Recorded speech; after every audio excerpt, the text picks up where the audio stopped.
Can you go back and show us just a brief overview of the cost of goods sold and how that might affect your decisions on new hires or labor costs? And then what are some examples you might see?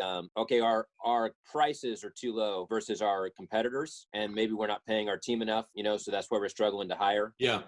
So are you guys still seeing my screen here? This is the annual forecast that that Brandon and Dick and Thaddeus would have used. So this is where you could make changes to that and look at the numbers to see, what would my growth rate, what would happen if I started modifying that and changing, those numbers. So, that would be, something to look at there. But as Brandon was mentioning, you can open up any of these line items and alter those things. So this company, for instance, was really high on the material costs. If we could get that number down to 45% as a, for instance, you could start to, drill in some of those things and see the net effect of watching those numbers fall through to the bottom line. If you felt like you needed to pay your people more, you could either do that across the board and keep the relationship between comp and taxes and bennies. You can make those changes. So this is on our development site. You guys haven't seen this yet, but this is the same company. And basically what this is it breaks it down into monthlies. And so what we've done here is we just took what was going to be the forecast from an annual standpoint, and we flatlined it and realized that that's not perfect, but it's a starting point for